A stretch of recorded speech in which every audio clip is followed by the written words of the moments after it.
new mechanism for communicating content is you can't stake ownership over it. And that's the beauty, as y'all know, about an NFT is that it creates that cryptographic key that signals to the world that this is something uniquely produced by you.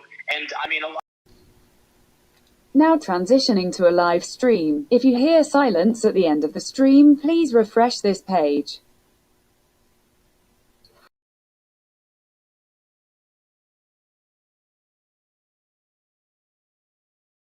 That's just your voice, no makeup, no fancy Sony red cameras or gimbals or anything like that. So that's one. Wake Up and Live is my lifestyle brand, I like to say. And then there's the NFT component of it, which I think just accentuates the whole value proposition. Because unlike regular traditional social media, I think the value of an NFT is in the value of an NFT. It has to be something of value in order to want to, to protect it. Just throwaway content is not going to be helpful. So that ties into sorting the data that you have and taking out the wheat from the chaff, if you would, and everything else that goes along with it. And then also the component that goes to YouTube, that's just the audio component, where some people don't want to view a video at all. So I think value is the cornerstone of it, and the opportunity it presents to just kind of get that voice, your voice, our best first, communication tool out there. I'm not sure I'm not speaking. Thank you, Nigel. Terry, how would you explain our Sonic Streaming platform to somebody if they said, "Hey, what is this all about?" Oh, I really like what Nigel said. Actually, the value of that, because it does so many different things. I would say it's a platform that allows you to stream your audio content to multiple places at the same time, and while you are doing that in the background, it creates an NFT that proves your ownership of your audio content. Period. That's what I would say. Great explanation. Thank you, Terry. Ted, what do you think? I think both of them have done well. I noticed you recently updated your profile with the description. I thought that was excellent. But I would say, it's a tool that allows you to create audio content spontaneously, like Clubhouse. It's like HubSpot in the sense that you can distribute that content to multiple platforms simultaneously. And it's like OpenSea, where it creates an NFT that can then be certified ownership. It can be traded on the marketplace.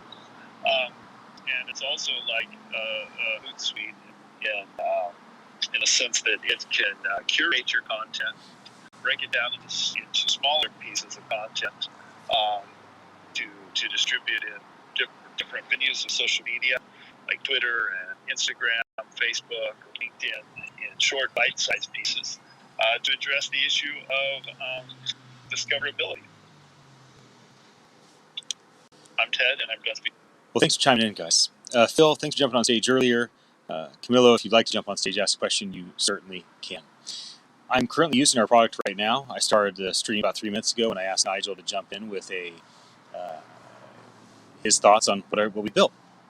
Now, I described this here on Clubhouse, where I do these AMAs and demos, that we record, we create NFTs, and we stream to Amazon's Lexi and YouTube.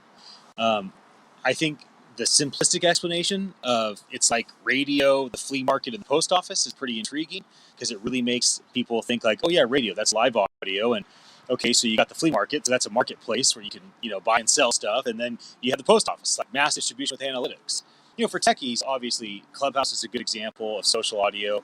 Dapper Labs is a good example of an NFT marketplace where NFTs are automatically created and sold. And then, of course, HubSpot, distribution analytics center. So we've just been trying to keep this simple. I think the thing I've come to realize as we built this for the last several years is it's really easy to get techie about what we've built. And we just came off finishing this very thick, heady white paper. And with all that going on, we just recognize that this product needs to be simple. It needs to be like turning on a light switch. It needs to be like running water. Now, in some areas, we've achieved some of those things with our automation, but in other areas, we still have a long way to go. And so I have to make sure I keep the big benefits in place. Like for Nigel, it's simple. It adds value, right? For Terry, like I can do more with my old content and do more with new content with this tool than I could have done previously, right? For Ted, like I have an audience, they want to hear what I have to say, and I need to reach them where they're at. And there's also an ability for me to engage my audience in a different way with the NFTs. And so there's certainly a lot of benefits. And ultimately, what we're trying to do is we're trying to create the ultimate communication tool, right? The Gutenberg printing press for the digital age. We want people that are content creators and content consumers to get more using our tech platform as we build a decentralized autonomous community than they would get otherwise from the current big tech environments. Nigel, Ted, and Terry, before I wrap the room, do any of you have a question for me? I mentioned that we've had a lot of upgrades to our platform during the last several weeks. We just had a major upgrade just again last night. And so we keep rolling out one piece of V2 at a time because we don't have a massive number of users to where we don't have to be worried about upsetting, like Clubhouse would upset 10 million people if they released one piece at a time. But for us, it's like, it makes it easy for us to do the live testing. But Terry, Nigel, Ted, any question for me or for us or for our team? I meet with our whole tech team tomorrow morning to go over the details of all that we've done to transition. I just guess anything with the new updates that would help with best practices. Like I said, I know the desktop version works exceptionally well. I mean, I don't think there's ever been a time I've pushed that button and it didn't work exactly as it should. Granted, it's in beta. But anything you could share that you feel like it would have improved that kind of thing, or any areas we should stay clear of just in terms of best practice. And I will say this, I have tested it on old devices, new devices, Android, Apple, computers, the whole gamut. And it pretty much works on all of them, some better than others, just because of the age of it. But for the most part, as advertised, that piece does work. So any feedback there, best practices you can give would be helpful.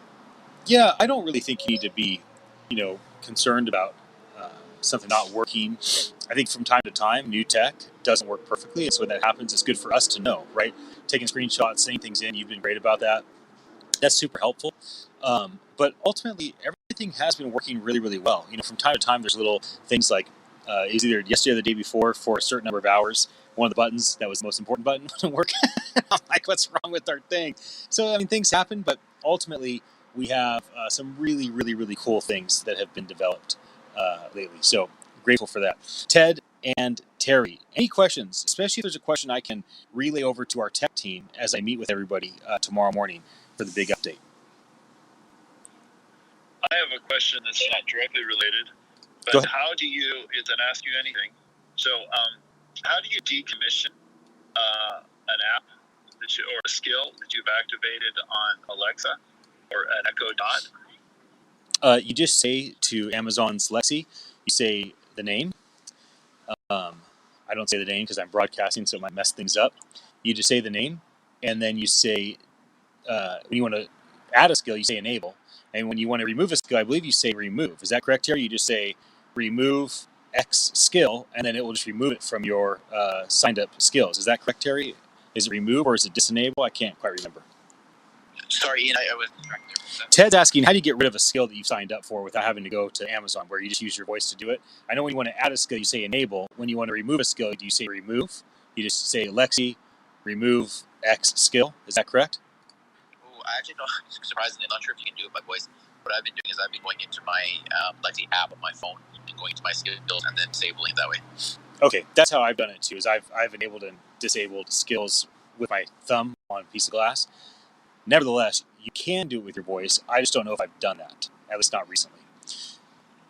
If I could add in, the skill also works really good with the fingers on glass. Actually, I was trying it this morning, which was kind of interesting. I was about to post about it, but I do have a specific question though. It just came up. Yep.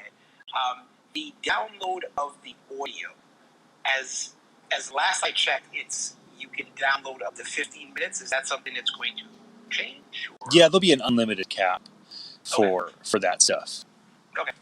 At least that's the way that we intend to do it. We don't really want there to be a cap for these things. Sounds like a plan. Love it. Thank you. Good. Terry, Ted, and Nigel, are there any other questions? I have a question for Go ahead. Terry. Were there? Oh, you stopped. You didn't give NFTs away for the happy hour voice, right? Not today. No, we did that the first couple weeks, but not now. Okay, so I didn't miss out on anything.